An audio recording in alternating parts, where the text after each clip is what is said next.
science-fiction et du ciné d'auteur. Et bonjour à vous les cinéphiles et dans ce cas-là les sérivores, bienvenue dans cette petite vidéo en post-visionnage, post-projection des 2 premiers épisodes de la série Fondation. Fondation qui se base donc sur les écrits, donc le cycle Fondation d'un certain Isaac Asimov.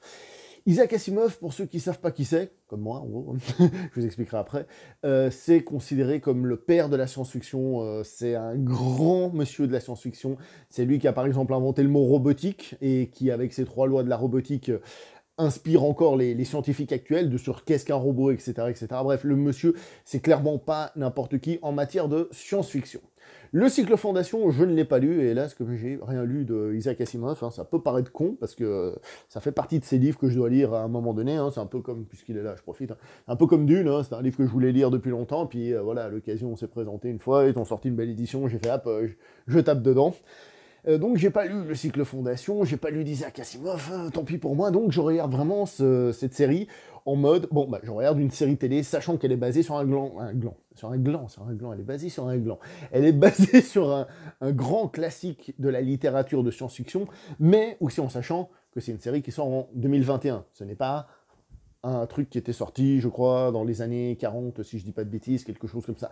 Donc, voilà, il faut aussi tenir compte de ceci. Donc, les 2 premiers épisodes sont sortis.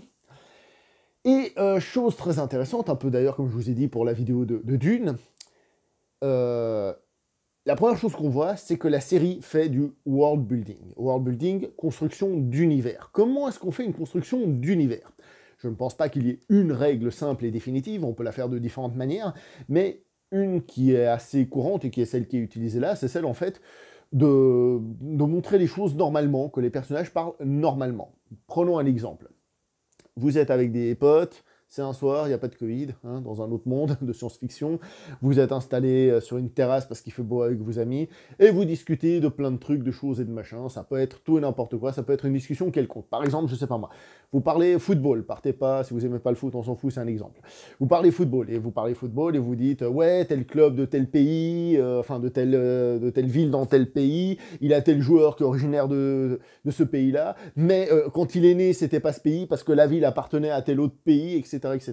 Qu'est-ce que je veux vous dire par là? C'est qu'on parle normalement, blablabla, d'un truc, allez, on va dire, de beauf, stéréotype, et footeux qui parle de foot, et en fait, en parlant normalement, en fait, on parle de plein d'autres trucs qu'il y a avec.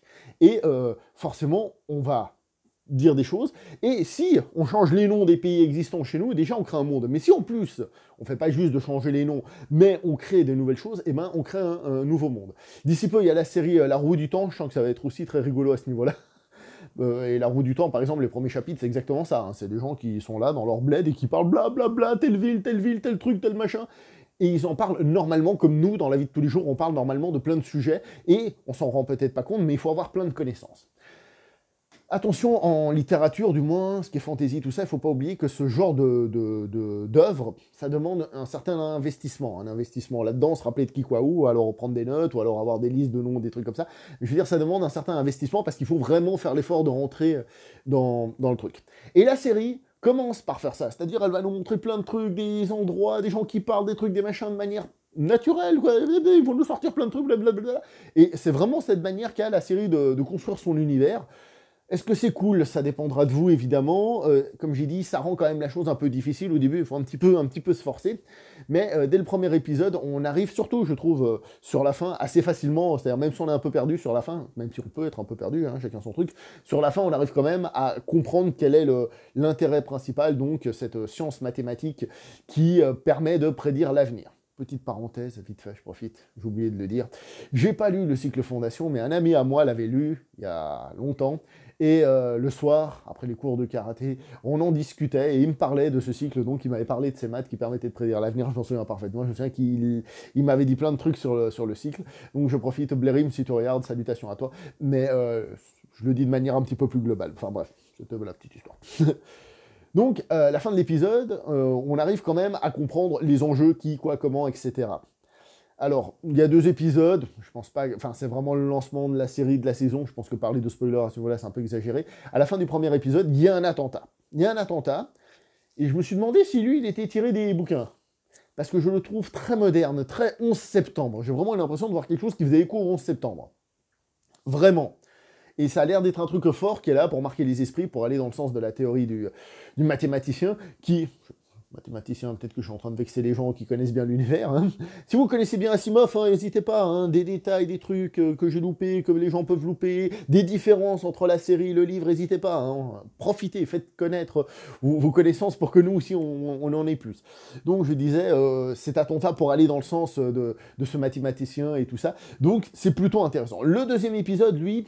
il est déjà un peu plus tranquille, un peu plus posé, on a moins, je trouve, cette déferlante d'informations dans ta figure, justement, ce world building un petit peu comme ça, un petit peu plus posé, un petit peu plus les personnages, un épisode duquel on ressort avec pas mal de questions, hein. Et je vais pas vous raconter, parce que là c'est déjà le deuxième épisode, il y a une fin qui finit sur un cliffhanger et qui se dit, qui nous dit, ah bah tiens, qu'est-ce qui s'est passé, pourquoi, comment, j'ai envie de connaître la suite, mais qu'est-ce qui se passe-t-il? Donc voilà pour ce qui est de ça.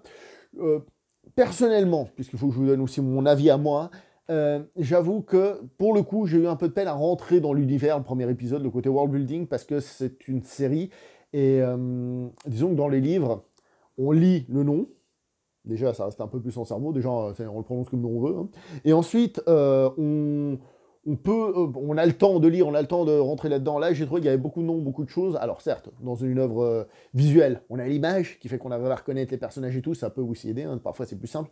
Là, j'ai eu un peu de peine à rentrer, même si à la fin ça fonctionnait. Et le deuxième épisode, c'est pas celui qui m'a le plus convaincu. Voilà, ça c'est mon avis personnel général. Mais pourquoi est-ce que surtout ça m'a pas beaucoup convaincu? C'est au niveau de la mise en scène que j'ai eu un peu de peine. C'est-à-dire là où j'aurais pu rentrer dedans, j'ai vraiment eu un peu de peine au niveau de la mise en scène de ces épisodes. C'est une série télé, certes, mais on voit qu'il y a une ambition visuelle. Visuellement, il y a une ambition, il y a de l'argent, il y a quelque chose. On essaye de faire quelque chose de gros. Et attention, je vous dis pas que c'est moche, mais la mise en scène fait très série télé. Très série télé, dans pas forcément le bon sens du terme. Il y a certaines scènes où il y a un effort, justement, où on va chercher autre chose, mais globalement, il y a une esthétique, en tout cas au niveau de la caméra, non pas de la production design, qui est assez pauvre et qui m'a vraiment dérangé, qui a vraiment tiré le truc vers le bas, vraiment tiré le truc vers le bas. Qui fait qu'au lieu de rentrer dans l'univers et tout ça, j'étais un peu coincé. On me dirait, oui, mais bon, attends, justement, ils ont peut-être pas le fric, ils l'ont déjà mis ailleurs, ils doivent reconstituer des cités, des trucs, des machins. Et évidemment, c'était peut-être pas là qu'il fallait... oui, je comprends que le budget soit ailleurs. Mais du coup, personnellement, ça m'a empêché de vraiment rentrer parce que je sentais le côté série télé tiré vers le bas. Il y a des séries télé des vieilles, par exemple des années 80, qui faisaient de la SF et qui avaient aussi une mise en scène de série télé, mais du coup, il y avait d'autres qualités ou des choses comme ça. Là, ça m'a clairement dérangé. Cependant, plus ça avance, plus j'ai trouvé que il se permettait de trois... changement de caméra, non, mais une mise en scène un petit poil plus, pas fouillée, mais un petit poil plus variée, on va dire. Mais dans tous les cas, j'ai trouvé que la mise en scène était pas ouf. Elle était clairement pas ouf et ça tirait vers le bas. Pour ceux qui savent pas, quand je parle de mise en scène, je parle pas des effets spéciaux, je parle pas de... Ça, c'est la production design. Moi, je parle de la caméra, des angles de caméra, des coupes, des machins, du montage, blablabla. Là, franchement, j'étais pas dedans. Est-ce que c'est une série que j'ai adorée? Je vous avoue que personnellement, non, j'ai pas adoré. C'est intéressant. Je vous avoue que je suis plus intéressé après avoir vu ces 2 premiers épisodes, de me dire, bon, j'ai envie de lire le livre.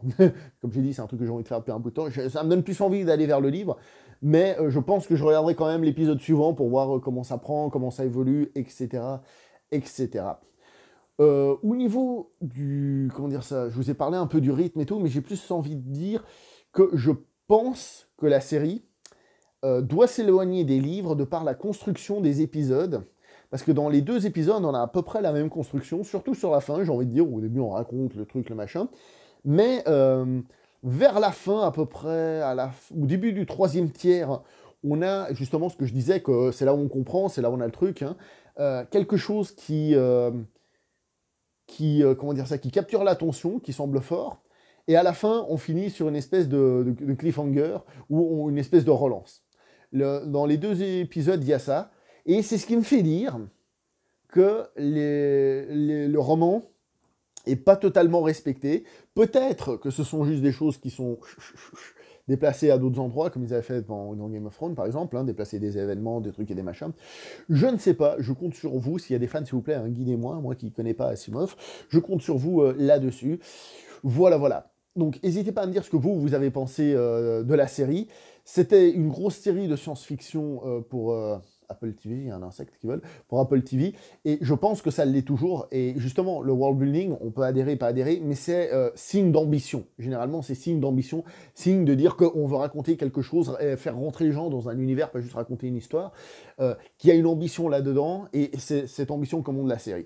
Au niveau de la mise en scène, peut-être que si la série a du succès, eh ben, ça va aller en grandissant au niveau budget, au niveau aussi ambition, au niveau mise en scène, donc peut-être que ça ira plus loin à chaque fois plus, mais ça, pour le moment, c'est de la musique d'avenir.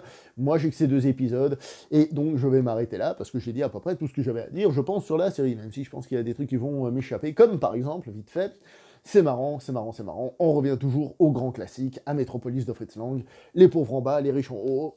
Vous me direz, il n'y a peut-être pas que dans Metropolis, mais c'est fou ce qu'on retrouve ça dans la SF. Voilà, bon, je m'arrête là, allez, n'oubliez pas le like, le partage et l'abonnement, parce que c'est comme ça la vie, hein.